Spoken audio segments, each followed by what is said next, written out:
magic was about to fill my dream. Then you walked right over, a smile so bright and bold.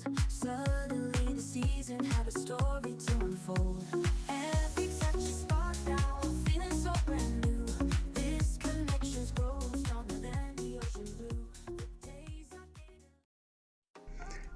Αγαπητοί συντοπίτες και αγαπητές συντοπίτισσες, αγαπητοί επισκέπτες και επισκέπτρες της Λέρου μας, με χαρά σας παρουσιάζουμε άλλη μια καινοτομία που έχει έρθει το τελευταίο καιρό στο νησί μας. Πρόκειται για τα νέα ηλεκτρικά ποδήλατα που εγκαταστάθηκαν ήδη σε 3 σταθμούς φόρτισης, στο Λακκί, στο Παντέλη και στα Άλυντα. Σκοπός αυτού του βίντεο είναι να σας δείξουμε εύκολα και πρακτικά πώς μπορούμε να νοικιάσουμε εντελώς δωρεάν ένα ηλεκτρικό ποδήλατο και να κάνουμε τη βόλτα μας απολαμβάνοντας ψυχαγωγία, ασφάλεια και πάνω απ' όλα χωρίς να αφήνουμε περιβαλλοντικούς ρήπους, επιβαρύνοντας το δομημένο και φυσικό περιβάλλον.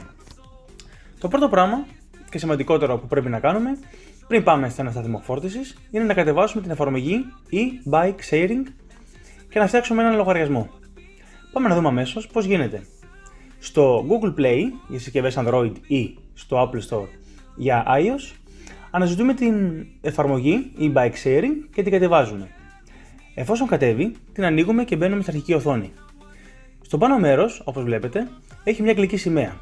Θα κάνουμε κλικ εκεί και την αλλάζουμε στα ελληνικά για εμάς που είμαστε ελληνόφωνοι. Εφόσον επισκεπτόμαστε την εφαρμογή για πρώτη φορά, θα χρειαστεί να φτιάξουμε ένα λογαριασμό. Οπότε θα πατήσουμε εκεί που λέει εγγραφή. Στην πάνω λίστα που λέει να επιλέξουμε το Δήμο, θα επιλέξουμε το Δήμο της Λέρου και από κάτω θα βάλουμε το email μας.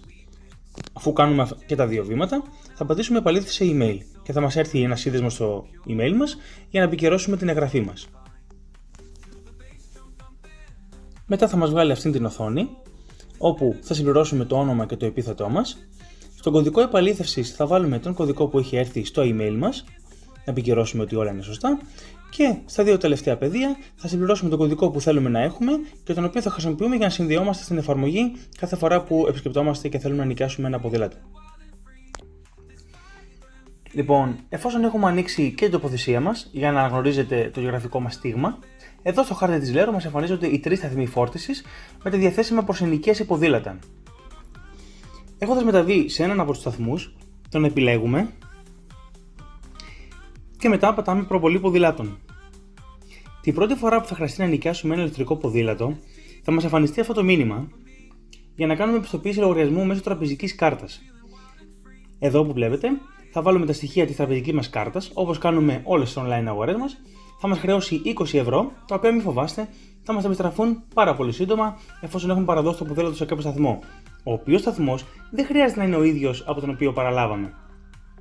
Μπορώ για παράδειγμα να νοικιάσω ένα ποδήλατο από το Λακκί, να το παραδώσω στα Άλυντα, να κάνω ένα μπανάκι και μετά το ξαναπαίρνω πάλι και να το αφήσω Παντέλη. Δεν με δεσμεύει να το επιστρέψω από το σταθμό τον οποίο το παρέλαβα. Αφού έχουμε ολοκληρώσει τη διαδικασία της πληρωμής, μας εμφανίζεται αυτή η οθόνη.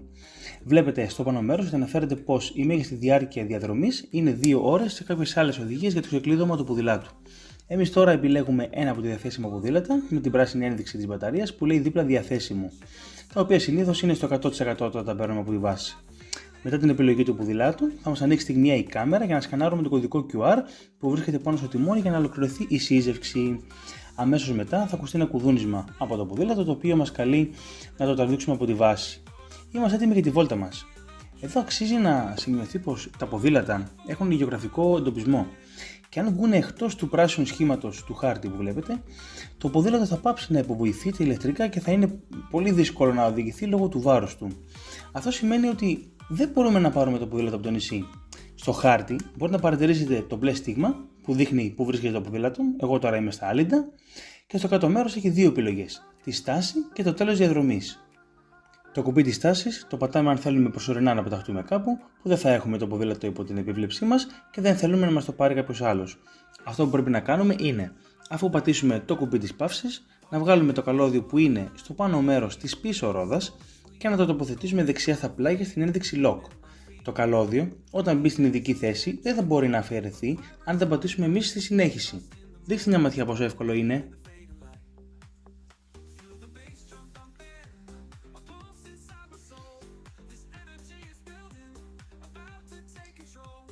Αφού έχουμε ολοκληρώσει τη βόλτα μας εντός 2 ώρων που μας επιτρέπεται, ήρθε η ώρα να επιστρέψουμε το ποδήλατο σε κάποια βάση φόρτισης. Το κουμπί τέλος διαδρομής νομίζω δεν έχει κάποια χρησιμότητα, αφού αρκεί απλώς να σύρουμε το ποδήλατο πίσω στις ειδικές υποδοχές από τις οποίες το παραλάβαμε. Πολύ σύντομα, όπως βλέπετε και στην οθόνη σας, θα μας έρθει η ειδοποίηση επιστροφής των χρημάτων που χρεωθήκαμε κατά την παραλαβή του ποδηλάτου. Στο κεντρικό μενού, στις παύλες πάνω αριστερά, μπορείτε να δείτε τον κανονισμό λειτουργίας που συστήνεται να τον διαβάσετε, καθώς και το ιστορικό των διαδρομών που έχετε κάνει, το χρόνο χρησιμοποίησης και τα χιλιόμετρα που έχετε διανύσει. Η σέλα μπορεί να ρυθμιστεί με τον κλασικό τρόπο των ποδηλάτων, απασφαλίζοντας τα κοχλία για την καλύτερη άνεσή σας. Οι ώρες ενοικίας των ποδηλάτων είναι από τις 7 το πρωί έως τις 10 το βράδυ και μην ξεχνάτε να διατηρείτε τα ποδήλατα όπως θα θέλετε να τα παραλάβετε, καθαρά και λειτουργικά. Να τηρείτε τους κανόνες οδικής κυκλοφορίας, οδηγώντας προσεκτικά, χωρίς να αναπτύσσετε μεγάλη ταχύτητα και να χρησιμοποιείτε μπάντα κράνος. Για οποιοδήποτε λειτουργικό πρόβλημα παρουσιαστεί, στην υποστήριξη θα βρείτε τους απαραίτητους τρόπους επικοινωνίας με την εταιρεία για να αναφέρετε το πρόβλημα που αντιμετωπίζετε. Καλές βόρτες!